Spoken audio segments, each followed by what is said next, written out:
La Genèse, chapitre 41. Au bout de 2 ans, Pharaon eut un songe. Voici, il se tenait près du fleuve. Et voici, 7 vaches belles à voir et grasses de chair montèrent hors du fleuve et se mirent à paître dans la prairie. 7 autres vaches laides à voir et maigres de chair montèrent derrière elles, hors du fleuve, et se tinrent à leur côté sur le bord du fleuve.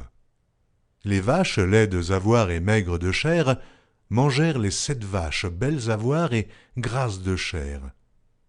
Et Pharaon s'éveilla. Il se rendormit et il eut un second songe.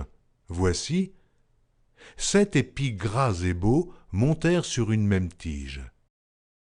Et 7 épis maigres et brûlés par le vent d'Orient poussèrent après eux. Les épis maigres engloutirent les 7 épis gras et pleins, et Pharaon s'éveilla. Voilà le songe.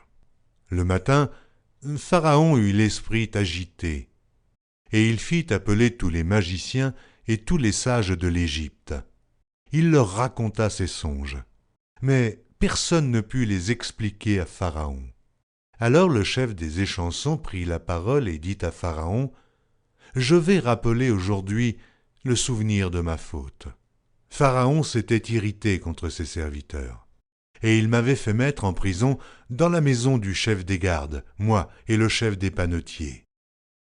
Nous eûmes l'un et l'autre un songe dans une même nuit, et chacun de nous reçut une explication en rapport avec le songe qu'il avait eu. Il y avait là avec nous un jeune Hébreu, esclave du chef des gardes. Nous lui racontâmes nos songes, et il nous les expliqua. Les choses sont arrivées selon l'explication qu'il nous avait donnée. Pharaon me rétablit dans ma charge, et il fit pendre le chef des panetiers.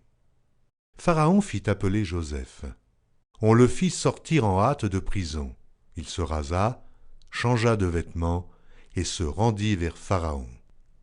Pharaon dit à Joseph, « J'ai eu un songe, personne ne peut l'expliquer, et j'ai appris que tu expliques un songe après l'avoir entendu. » Joseph répondit à Pharaon en disant, « Ce n'est pas moi, c'est Dieu qui donnera une réponse favorable à Pharaon. » Pharaon dit alors à Joseph, « Dans mon songe, voici, je me tenais sur le bord du fleuve, et voici, 7 vaches grasses de chair et belles d'apparence montèrent hors du fleuve et se mirent à paître dans la prairie. 7 autres vaches montèrent derrière elles, maigres, fort laides d'apparence et décharnées.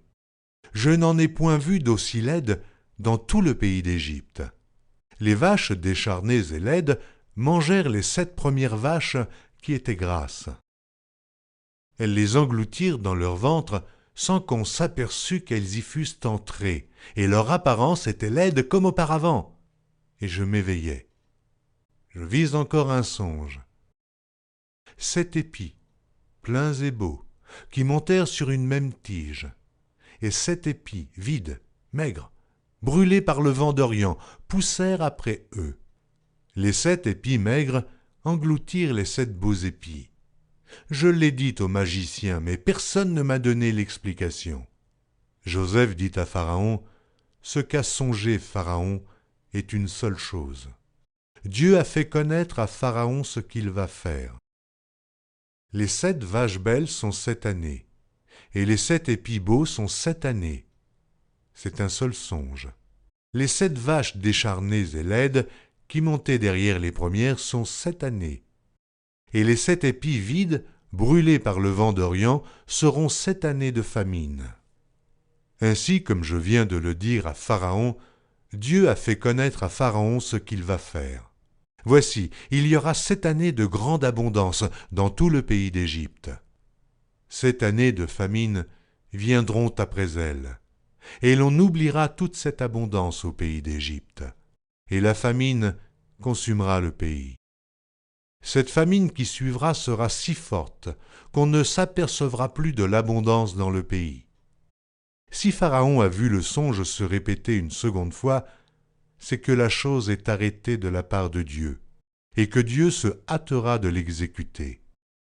Maintenant que Pharaon choisisse un homme intelligent et sage, et qu'il le mette à la tête du pays d'Égypte. Que Pharaon établisse des commissaires sur le pays pour lever un 5e des récoltes de l'Égypte pendant les 7 années d'abondance.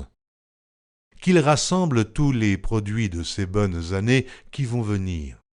Qu'il fasse, sous l'autorité de Pharaon, des amas de blé, des approvisionnements dans les villes, et qu'ils en aient la garde. Ces provisions seront en réserve pour le pays, pour les 7 années de famine qui arriveront dans le pays d'Égypte, afin que le pays ne soit pas consumé par la famine. Ces paroles plurent à Pharaon et à tous ses serviteurs. Et Pharaon dit à ses serviteurs, « Trouverions-nous un homme comme celui-ci, ayant en lui l'Esprit de Dieu ?» Et Pharaon dit à Joseph, « Puisque Dieu t'a fait connaître toutes ces choses, il n'y a personne qui soit aussi intelligent et aussi sage que toi. Je t'établis sur ma maison, et tout mon peuple obéira à tes ordres.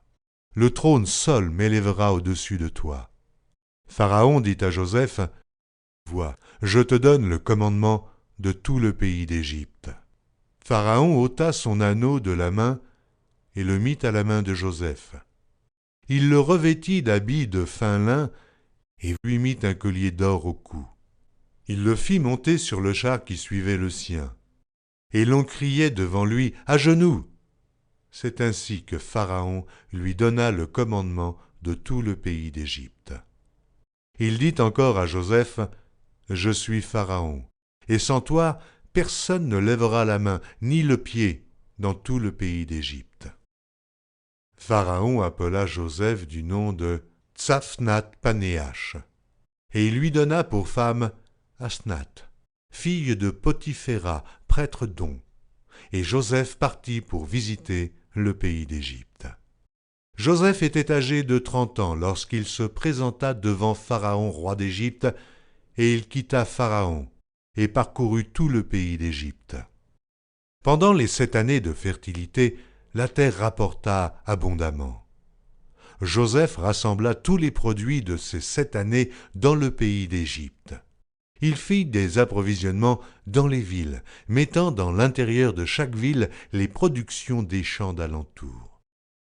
Joseph amassa du blé comme le sable de la mer, en quantité si considérable que l'on cessa de compter, parce qu'il n'y avait plus de nombre.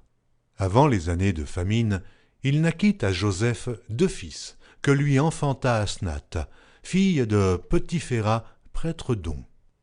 Joseph donna au premier-né le nom de Manassé, car, dit-il, « Dieu m'a fait oublier toutes mes peines et toute la maison de mon père. » Et il donna au second le nom d'Éphraïm, car, dit-il, « Dieu m'a rendu fécond dans le pays de mon affliction. » Les 7 années d'abondance qu'il y eut au pays d'Égypte s'écoulèrent.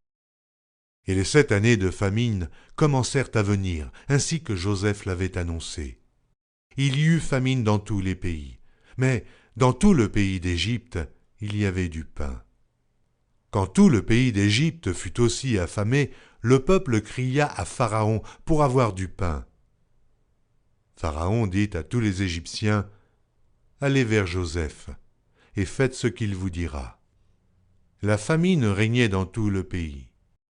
Joseph ouvrit tous les lieux d'approvisionnement et vendit du blé aux Égyptiens. La famine augmentait dans le pays d'Égypte. Et de tous les pays on arrivait en Égypte pour acheter du blé auprès de Joseph, car la famine était forte dans tous les pays.